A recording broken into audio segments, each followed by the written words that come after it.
to see such a big audience here tonight, and thank you all for your care and for your advocacy work.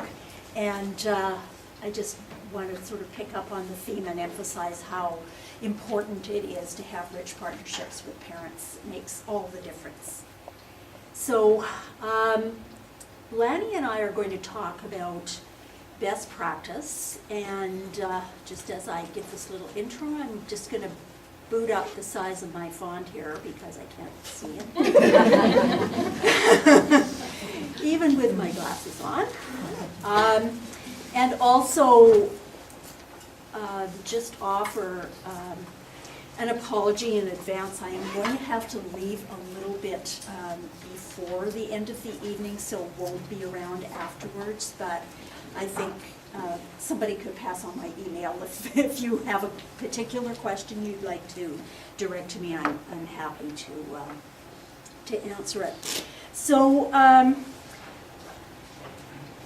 I wanted to bring some of the thinking and current research to bear on my piece on best practices.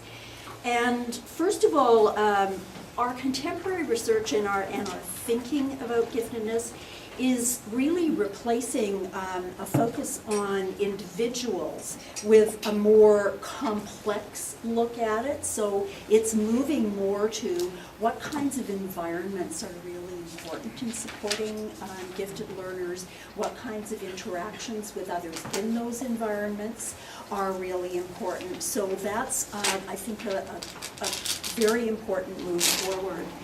And we're really beginning to ask important questions about how those, how the context and the interactions really shape giftedness. And this is something that's being talked about worldwide.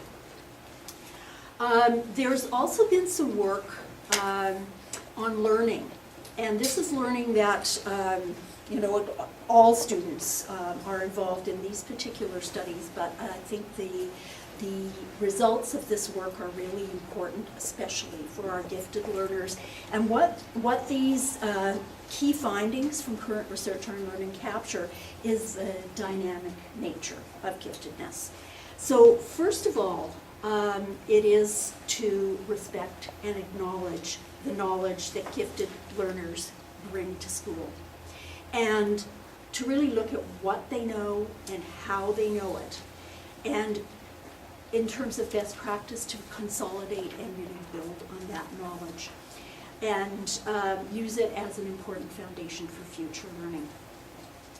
It's an important supplement to highlighting the role of students in defining directions for education that Lenny's going to talk about in her piece.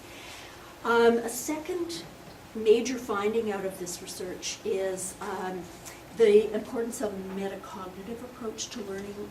That is, how we think about ourselves as learners, how we think about our thinking. So taking that kind of meta perspective on what we're thinking about and what we're learning. And so questions like, how do I learn best, and how do I think of myself as a learner? Do I understand what it means to be a reader, a writer, a mathematician, a scientist, anthropologist, you name it? Sort of, you know, how do I understand that and my role as a learner in that field? And do others see me that way? Do they see me as a scientist, for example? So these are questions that I think, particularly with gifted learners, can result in some really rich understanding for them of how they see themselves as learners, but it's also really informative to parents and teachers.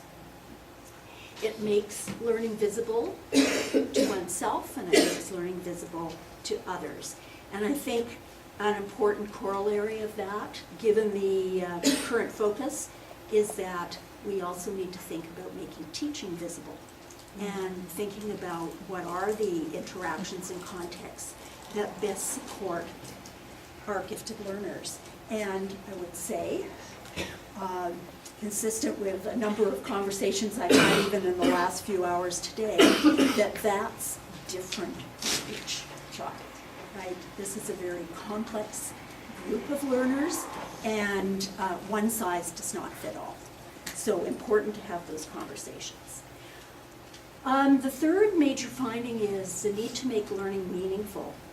So we're looking at contextualized versus decontextualized learning. For example, learning strictly from a textbook is a very decontextualized endeavor.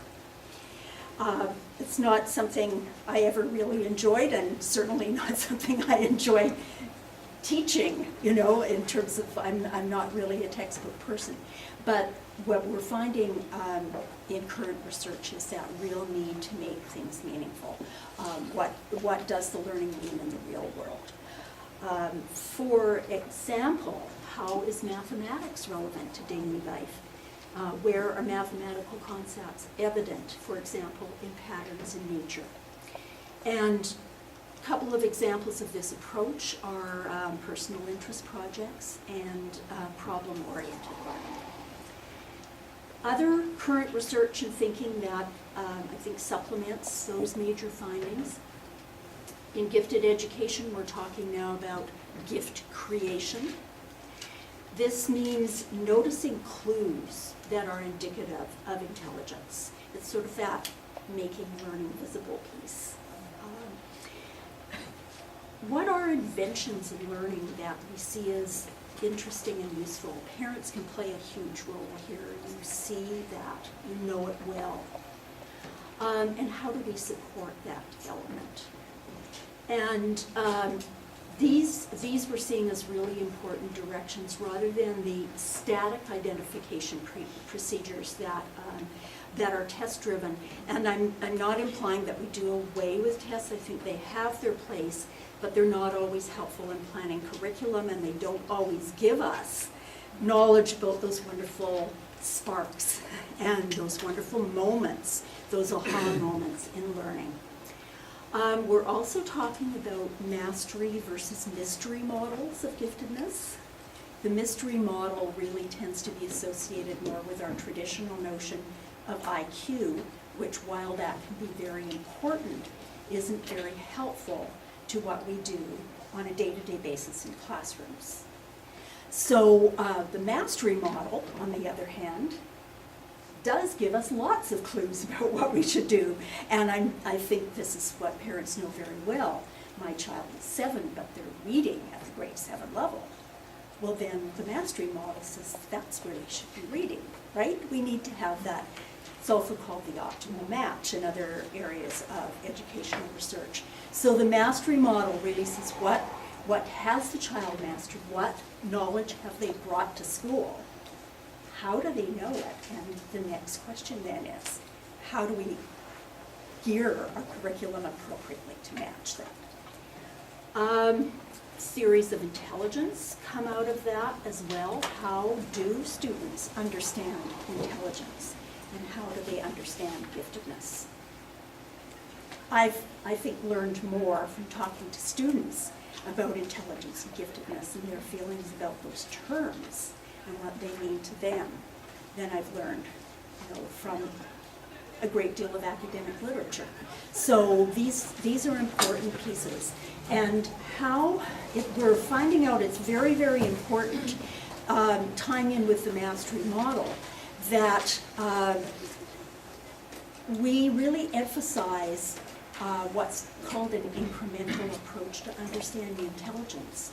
When individuals believe that the effort they put in matters as much as their native intelligence, they do so much better, right? Rather than, I'm smart, that's it, end of story, right? So this notion of an incremental idea of intelligence. The harder I work, the better. And then I think that's it. So I'm going to turn it over to Lanny. Thank you.